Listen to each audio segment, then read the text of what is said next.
ओम नमो भगवते वासुदेवाय। ओम नारायणाय। अगली कथा ब्रह्मा जी का नारायण जी की कृपा से देवताओं, पांचों तत्व और वृक्षादिक का उत्पन्न करना। मैत्रेय ऋषि सर बोले, हे विदुर, वह पुरुष ब्रह्मा जी को ध्यान में दर्शन व धैर्य देकर अंतर्ध्यान हो गए। ब्रह्मा जी ने उस पुरुष की कृपा दृष्टि से अपने में संसार रचने की सामर्थ्य पाकर जगत की उत्पत्ति करना आरंभ किया। पहले उन्होंने देवताओं को पांचों तत्व समेत, जिनका वर्णन ऊपर हो चुका है, फिर अनेक रंग के वृक्ष और पशु पक्षियों को उत्पन्न किया। जब ब्रह्मा जी देवताओं और वृक्षादिक की रचना कर चुके, तब उन्होंने कई मनुष्य को, जिनको दुख व सुख दोनों बराबर रहता है, अपनी इच्छा से मानसी सृष्टि उत्पन्न किया। कमल के फूल से 14 भुवन, 7 लोक ऊपर व 7 लोक नीचे के बनाए। उनके उपरांत सतयुग, त्रेता, द्वापर, कलियुग, चारों युग बनाकर वर्ष, महीना, पक्षवार, घड़ी वह पल का प्रमाण किया, जिनके बीतने से देवता, मनुष्य, दैत्य और राक्षस आदि सब जीवों की आयु पूर्ण होती है। देवता, दैत्य, राक्षस और मनुष्य की योनि सामने तथा पशु पक्षी आदि की योनि पीछे होती है। ब्रह्मा की आयु के एक दिन में 14 मनवंतर बीतते हैं। एक मनवंतर में 71 चतुर्युग भोग करते हैं, जो 994 चतुर्युग हुए।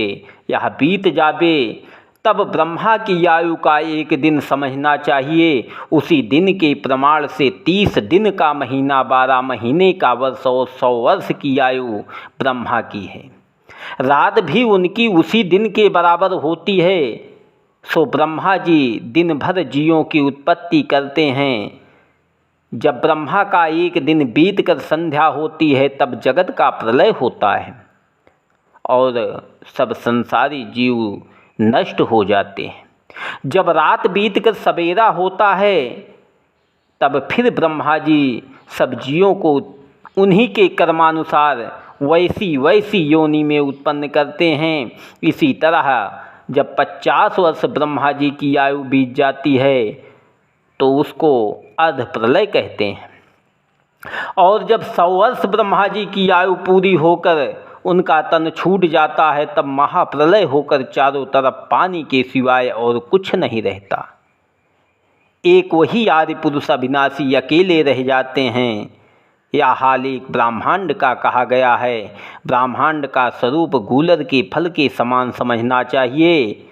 इसी तरह बहुत से ब्रह्मांड हैं और सबके मालिक, उत्पन्न, पालन व नाश करने वाला आदि पुरुष भगवान ही हैं। वह चाहे तो कई हजार ब्रह्मांड एक क्षण उत्पन्न करके फिर उसका नाश कर देवे।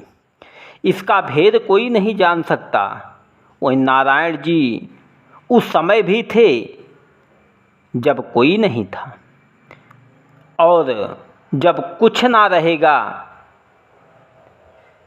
तब भी वह अविनाशी पुरुष स्थिर रहेंगे। मृत्यु उनके पास नहीं आ सकती। वह सदा एक स्वरूप रहते हैं।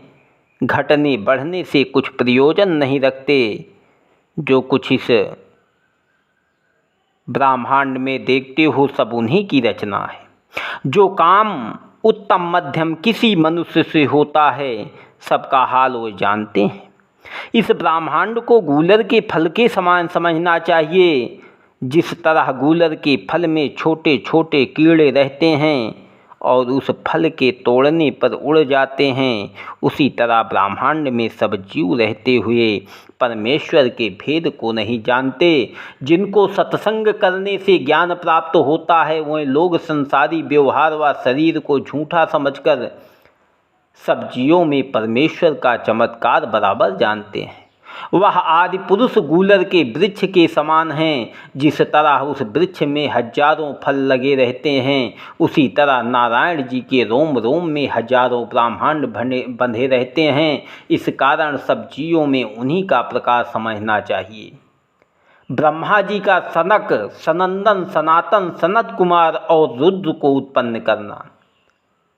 मैत्रेय ऋषीश्वर ने कहा, हे विदुर, जब ब्रह्मा जी को देवताओं और मनुष्यादि को उत्पन्न करने पर भी संतोष नहीं हुआ, तब उन्होंने सृष्टि बढ़ाने के वास्ते सनक, सनंदन, सनातन व सनत कुमार को, जो लोग नारायण जी के अवतार हैं, अपने हृदय से उत्पन्न किया और उनसे कहा कि तुम लोग भी प्रजा का उत्पन्न करो और हमसे जो वरदान मांगो सो देवे।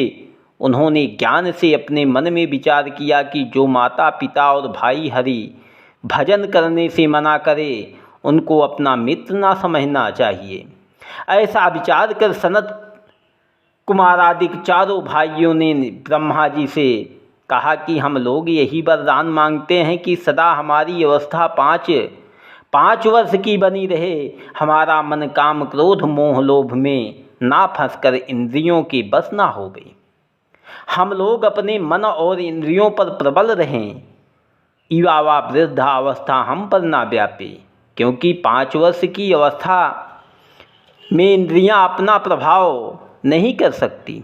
हम लोग हरि भजन करेंगे, हमें जीव उत्पन्न करने की आज्ञा मत दीजिए। संसार के रचने से भगवत जन्म में विघ्न होगा। यह बात सुनकर ब्रह्मा जी ने उन्हें ऐसा वरदान दिया कि तुम लोगों की सदा 5-5 वर्ष की अवस्था रहे, सब इंद्रियां तुम्हारे अधीन रहें, पर जो तुमने मेरे कहने से जीवों का उत्पन्न करना अंगीकार नहीं किया सो बहुत अनुचित हुआ।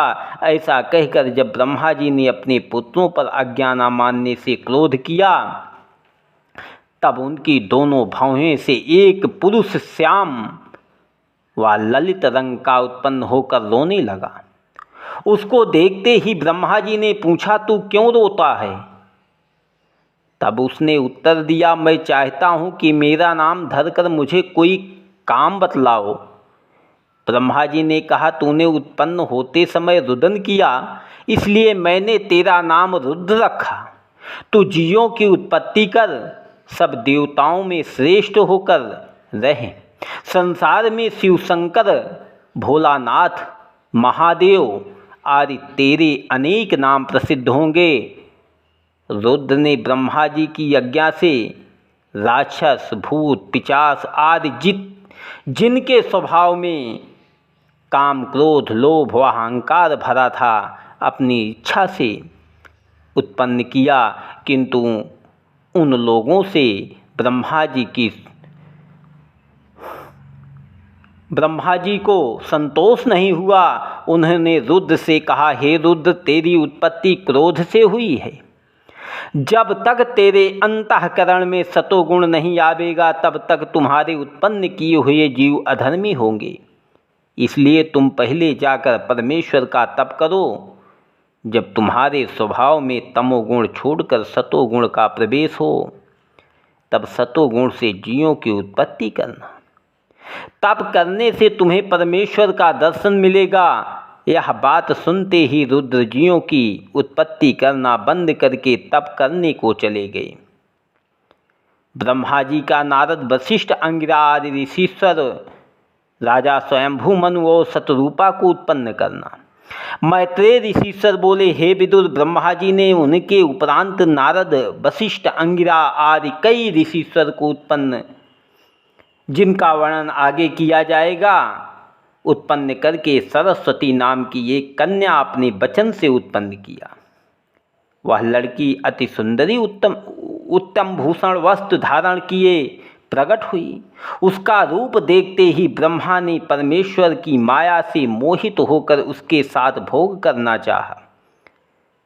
तब नारद जी और अंगिरा आदि ने यह धर्म देखकर ब्रह्मा को समझाया, हे पिता, यदि तुम जगत गुरु होकर ऐसा पाप करोगे तो संसारी लोग भी यह हाल सुनकर अधर्म करेंगे। इसलिए तुमको अपनी कन्या से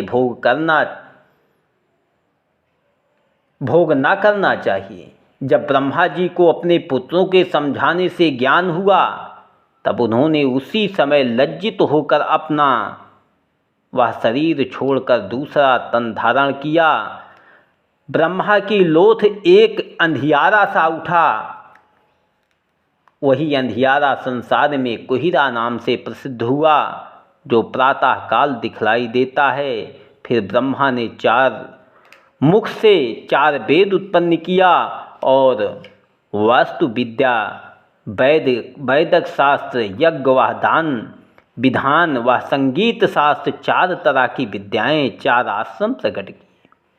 जब ब्रह्मा ने देखा कि अकेले मेरे उत्पन्न करने से जीवों की वृद्धि नहीं होती, तब उन्होंने अपने दाहिने अंग से स्वयंभू मनु नाम का एक पुरुष और बाएं अंग से शतरूपा नाम की स्त्री उत्पन्न करके उन दोनों का विवाह कर दिया और उनसे कहा कि तुम दोनों आपस में भोग विलास करके मनुष्य उत्पन्न करो। यह वचन सुनकर स्वयंभू मनु बोले, हे पिताजी, मैं आपकी कृपा से बहुत मनुष्य उत्पन्न करूँगा, पर उनके रहने जल पर नहीं, उनके रहने के लिए स्थान चाहिए। चारों ओर पानी भरा हुआ है, सो वह लोग जल पर नहीं रह सकते। अभी तक आपने जिनको उत्पन्न किया वे सब कमल के फूल पर बैठे हैं, मेरे उत्पन्न करने से अधिक होकर कहाँ रहेंगे। यह बात स्वयंभू मनु से सुनकर ब्रह्मा जी ने कहा, पहले तुम नारायण जी का तप करो, पीछे से मनुष्य की उत्पत्ति करो, मैं उन लोगों के रहने के लिए स्थान का उपाय करूँगा। ब्रह्मा जी का नारायण जी से जीवों के रहने के स्थान के लिए विनय करना और वाराह अवतार धरकर पर ब्रह्मा का पाताल से पृथ्वी लाना। ओम नमो भगवते वासुदेवाय। ओम नारायणाय नमः।